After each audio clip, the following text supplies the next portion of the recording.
Assalamualaikum warahmatullahi wabarakatuh.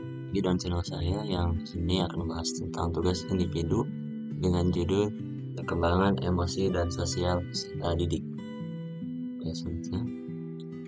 Baik, perkenalkan nama saya Febrian Syafawitno dengan NPM 242151111123. Baik, nah terkait gambaran umum, era digitalisasi semakin canggih, interaksi sosial secara langsung mulai memudar. Pengendalian emosi tak terbendung. Banyaknya kasus perkelahian di lingkungan sekolah adalah bukti dampak negatif dari pemanfaatan teknologi yang salah. Nah, di era digitalisasi ini kita biasanya lebih sering bermain gadget ya dibanding kayak interaksi sosial teh. Kayak misalkan ngobrol itu dengan teman, tukar cerita dan lain sebagainya. Lanjut, urgensi dalam pendidikan. Urgensi itu adalah kepentingan itu kan. Nah, yang pertama ada memahami karakteristik. Jadi sebagai seorang pendidik itu kita harus memahami bagaimana karakteristik siswa gitu ya. Mulai dari itu sikapnya, terus otaknya gitu kan. Yang kedua ada memberikan penanganan. Nah, kita tahu jika misalkan di setiap kelas itu, apalagi ketika anak SD ya, itu kan banyak sekali kasus perkelahian gitu. Nah, karena itu kita sebagai pendidik itu harus bisa memberikan penanganan yang tepat itu untuk mengatasi masalah tersebut, yaitu dengan menciptakan solusi.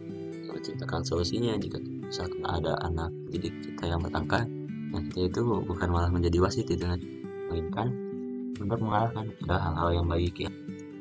Kemudian ada definisi kekebalan emosi lebih kepada perasaan dari dalam individu peserta didik. Nah, hal ini berarti perkembangan emosi itu bisa timbul karena adanya gejolakan gitu ya dari si individu tersebut itu, dari faktor internalnya. Dan perkembangan sosial menekankan interaksi sosial peserta didik dengan lingkungan sekitarnya. Nah, lanjut karakteristik.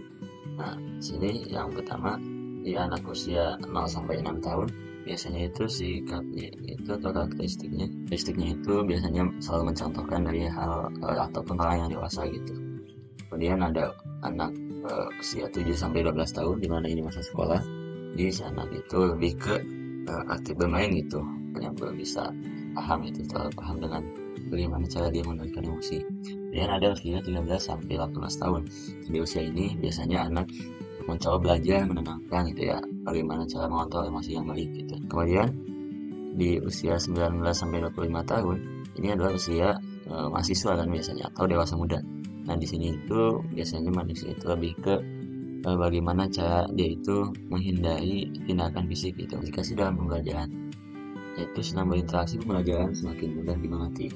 Nah, tidak dapat dipungkiri ya kan, kalau misalkan anak itu senang berinteraksi, otomatis ketika guru itu misalkan mengucap gini, maka ada yang ingin bertanya, nah dia itu pasti dengan sikapnya yang senang berinteraksi ini pasti dia itu akan mencoba bertanya gitu agar lebih mudah dimengerti lagi, khususnya bagi dia kecerdasan mengontrol emosi, kenyamanan tersendiri. Nah, ketika dia itu si anak itu bisa mengontrol emosi, maka dia itu akan mendapatkan kenyamanannya yang tersendiri gitu, karena dia itu bisa melakukan ataupun mengatasi sebuah problem gitu kan dengan caranya dia sendiri gitu, tanpa harus melibatkan tindakan fisik. Kemudian yang ketiga ada interaksi yang baik berdampak positif bagi sendiri dan sekitarnya. Nah, interaksi yang berdampak positif itu kalau misalkan kayak kita itu dalam berinteraksi itu tidak toksik gitu kan, tidak membuli orang lain, nah itu pasti akan berdampak positif.